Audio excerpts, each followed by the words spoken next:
Through a narrow crack in the wall, you hear something shift against stone. The pulse of a crawling, living thing.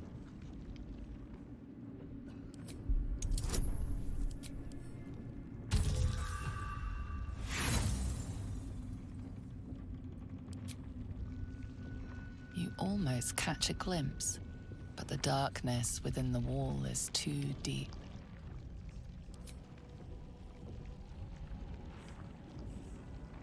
Your awareness unfolds, expanding through every wall in the tower, every mind. A vast living network extending down into the dark, where something wakes. What in the hell's... Oh no, not again. It's a trap! Tendrils snap like iron cords around your wrist. That presence in your mind looms large, closer now.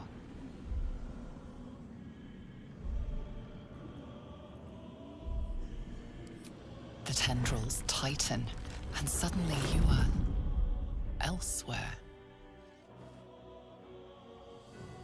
The presence is no longer approaching you, but encircling you, observing you.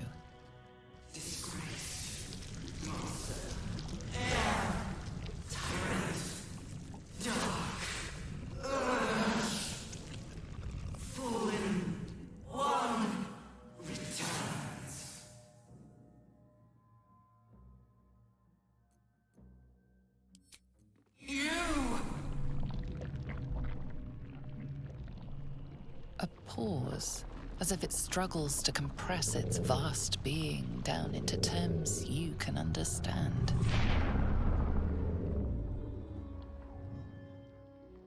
This is the voice they have given me, to better speak to your kind without breaking you. I was once a servant of the grand design.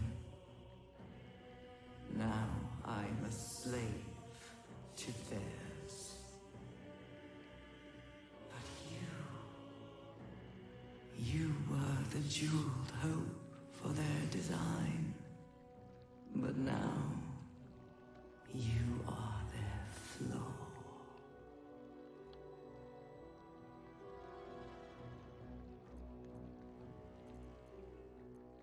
I am the chain they will use to bind this world.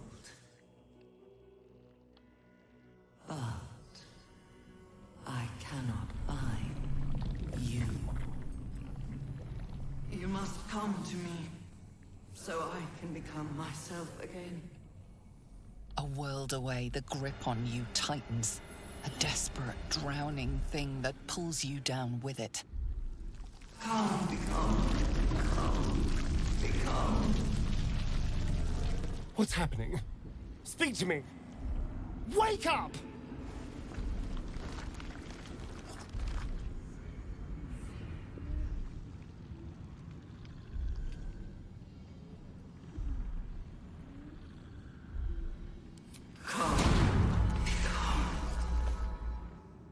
An illithid oubliette. Right beneath the towers. What the hells is this place? The colony must be close. That must be where the tadpoles are coming from.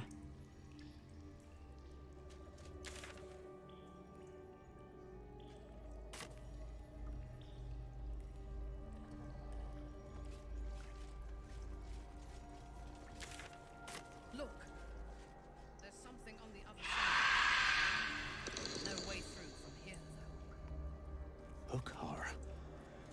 Oh, wonderful.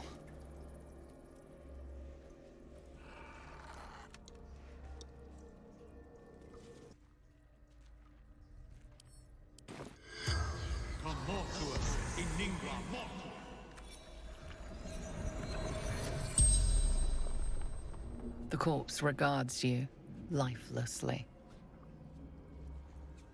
So absolute. Ascended. Left flesh. Joined with her. Eternal.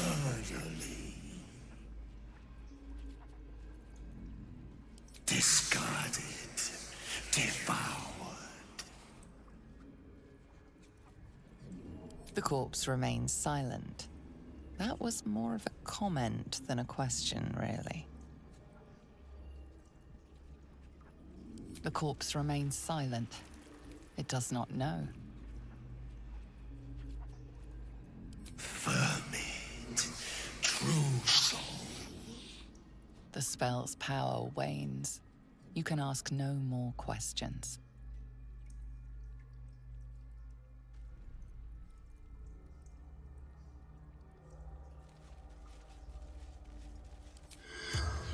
And away I go. The corpse does not respond.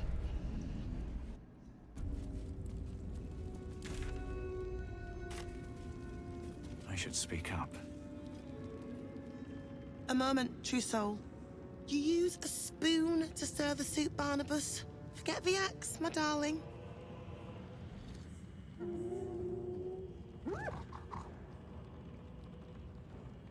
Now, how can I help you?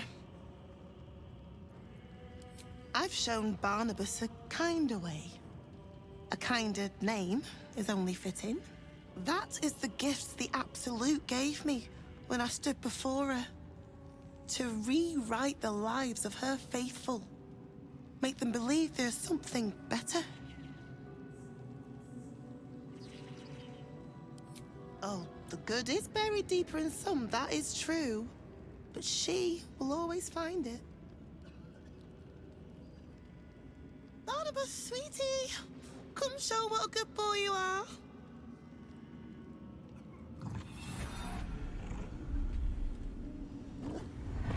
What would you like him to do? The prayer, I think.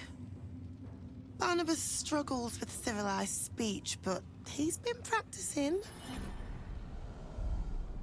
You feel her will surge outwards and envelop the creature, inexorable as the tide.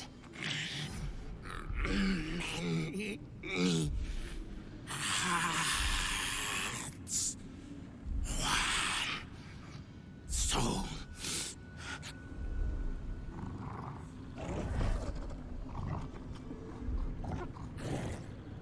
No, Barnabas! We talked about this.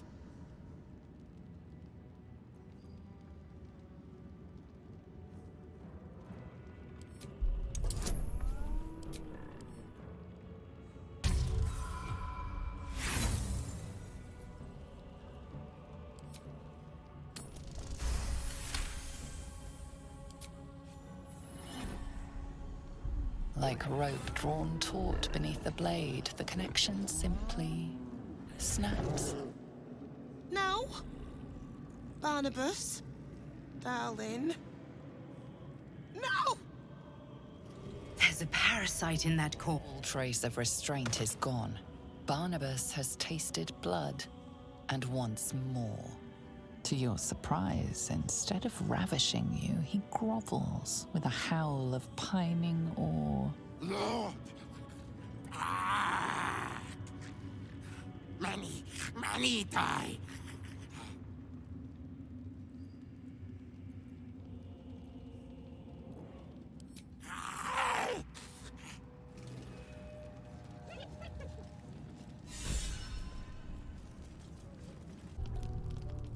Don't say a word. Just listen. Shh. Let me speak. A parasite grips my mind. My own people hunt me. But I am gnawed by an even greater torment. You. My thoughts are hallowed ground. Yet you've crawled your way in. Uninvited. I'm obsessed by the ground under your feet, and the wind over your head. I see your face just before I sleep and after I wake. I ask myself, are you worthy? Shakfo-Nasju. There is only one way for you to prove it. A fine sentiment. But I require more. We fight. I test you in battle. Dance with me. Bleed with me. Bruise me so that you might possess me.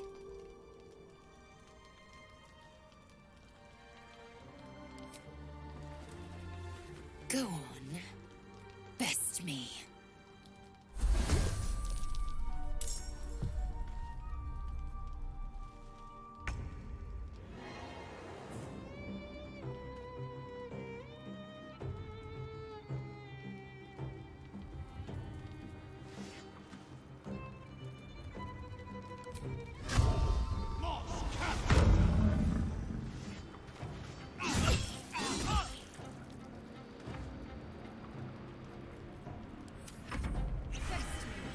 Prove your excellence.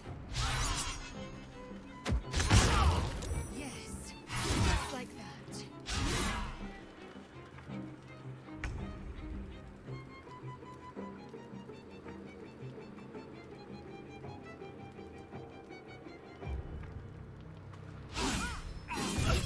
Keep it coming. Give me all you've got.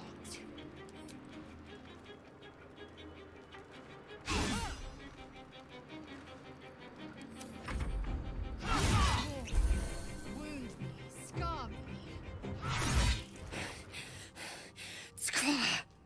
Lae'zel's touch is unusually gentle. Her fingers lightly graze your bruises and wipe away your sweat. No more. I can't bear it. I've torn flesh from monsters and men. I've laughed as they suffered. But you... I don't want to hurt you. I want to protect you. For you to protect me. I am yours. Say the words.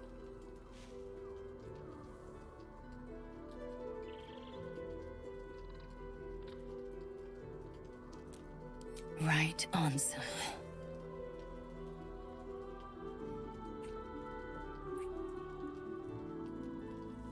Zzleep-USD, source of my bruises.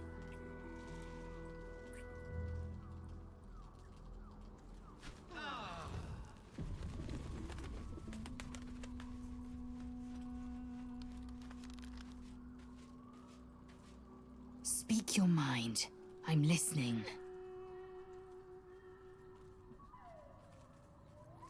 I'm listening.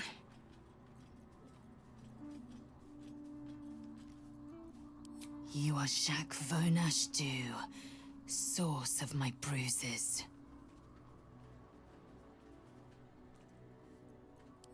Exquisite, isn't it? The pain is a mutual promise branded on our flesh and bone. Inside your every wound lives my obsession. Inside my every wound lives your passion. Here. Now. If it weren't apparent, it should be. I'm not keen on such outward displays of our flesh bond.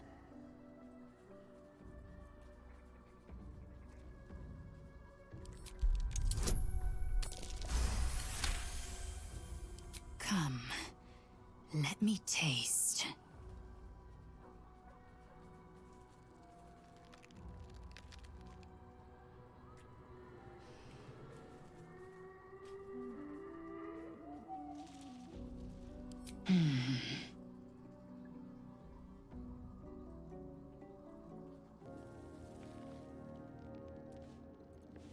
The way she leered at me. The blood merchant. I can't get it out of my head. I did what I always did. I let her use me. Why does it feel different to all the other times then?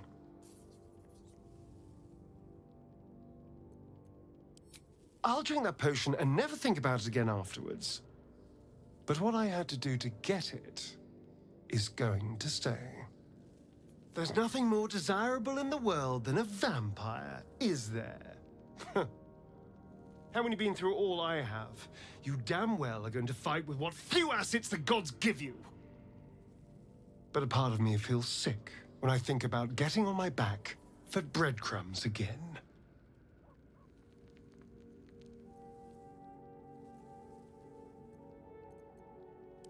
All the promiscuous jibes paint a picture of someone who had relished the deed. You couldn't really have known. I had nothing at all for so long. Not even my body. That was owned by Cazador. To be sent out to tempt fools into his palace. I have bedded thousands of people. Half of them I barely remember.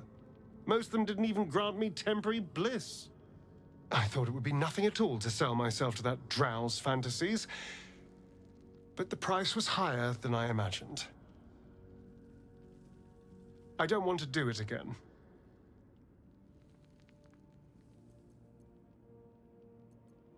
It isn't worth the scars anymore. Move.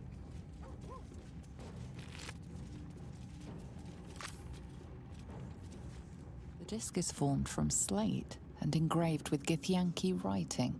The symbols are striking to look at, but you aren't sure what they mean. The disc from Crash-Yelik was distinctly similar to this one. If you can match the symbols, you might find a legible pattern. The Prince of the Comet, Part 3. The histories tell us that Commander Voss, Zzleep Kithrak, pierced Prince Orpheus clean through with his sword of silver, that his flesh was torn and fed to the great red dragon Ephelemon. Vlaakith's faithful roar out this tale, but beneath the roars, we hear whispers carrying truth and prophecy. The Prince of the Comet is not dead.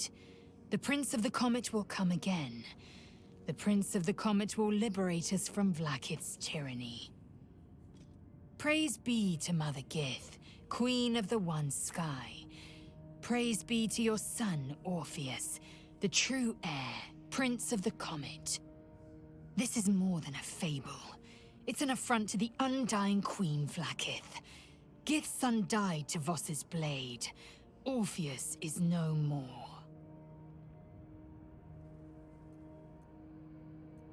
Tiamat's emissary. It was he who carried word that Mother Gith had negotiated the gift of the dragons, and that Vlaakith I would preside as Queen of the Githyanki. Ephelemon remains the Queen's consort to this day, as endless as the empire he now serves. It is not just improbable, it is impossible. Kithrak Voss and his red dragon slayed the fell prince. You could no more resurrect him than you could glue together the pile of ashes he became. My Vash taught that the silver bells of Vlaakith's court still ring out before every hunt in celebration of the prince's defeat. As a child, I longed to hear them for myself, and sing in praises to the deathless queen and her Githraki.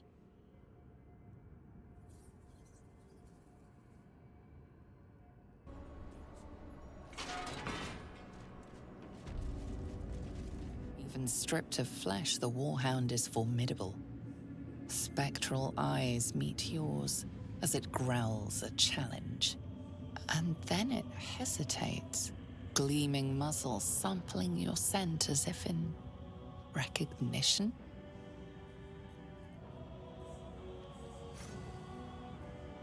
Suspicious, the creature leans in for another sniff, and for a moment its tail wags, as if remembering a scent from long ago. Then the beast shakes its head, a ferocious warhound once more, though perhaps not quite as ferocious as before.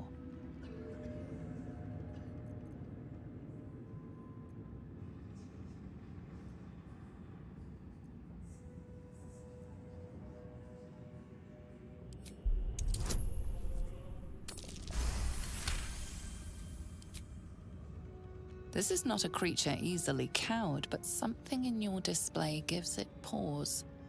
The growl withers to a whimper, and the hound turns away, sheepish.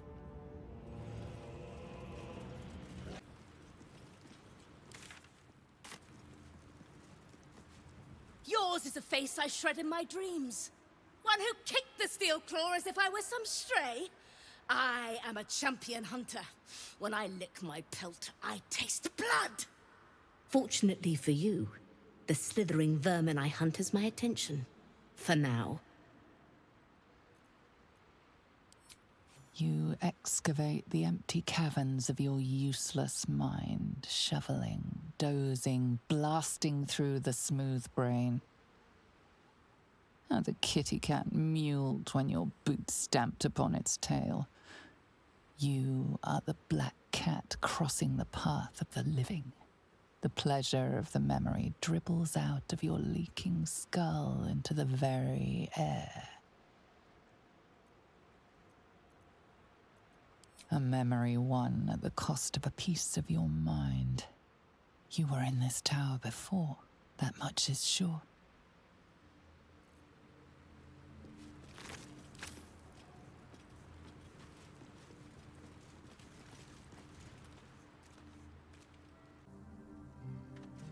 The lion stood watch.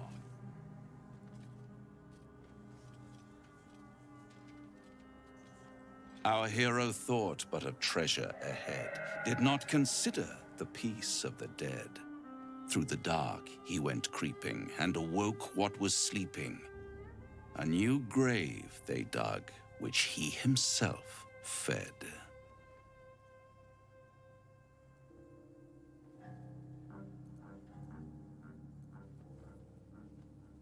Until it was perfect.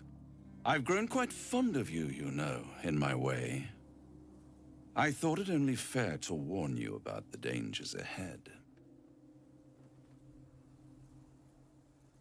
Oh, we both know they are soon to be revealed. It would be pointless of me to try to bar you from entering. But I can set the scene, as it were. Prepare you for your role.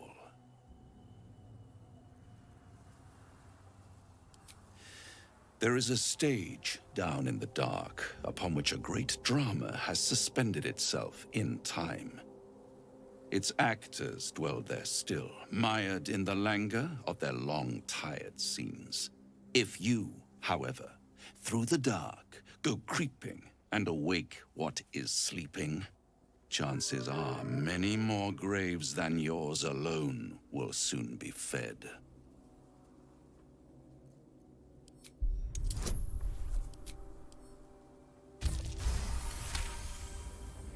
Very well. There is a creature that lurks in silence and shadow. A creature who, like me, is very much of the infernal persuasion.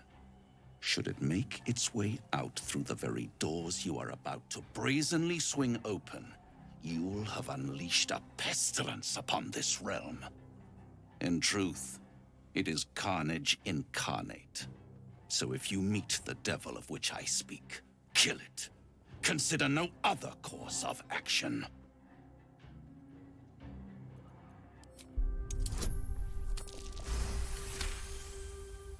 This creature and I go back a long way. I admit it would be in my best interest as well should it remain trapped in the dark. Or misplace its head, perhaps? I should not relish its reacquaintance. Let's leave it at that.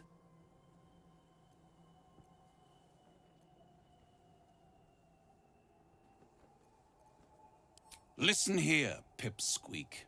Do not underestimate this opponent. At best, you will have the blink of an eye to strike. Strike first, strike true, defy the odds, for they are distinctly in its favor. That much I owe the bastard to concede. Wait. Before you go, I have a proposal of my own. A proposal? If you're hoping to taste my blood, little vampling, think again. It burns hotter than wyvern whiskey. This is serious business, devil. Well, a long time ago, someone carved some runes into my back. I'd rather like to know what they say. It's something of great importance to your master. But is it a love letter, a warning, or a deed of ownership? I can give you all the gory details, and I will, once the beast that lurks below is vanquished and sent back to the hells. Then we have an understanding. I look forward to our next meeting. Scars often tell such wonderful stories. I think yours might be truly exquisite.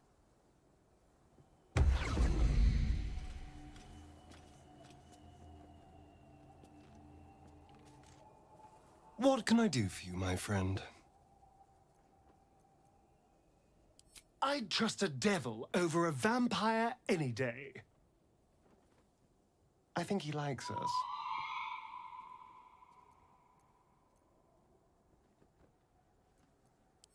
Perhaps if we kill this Orthon extra bloody, he'll invite us for tea and brandy back in his house.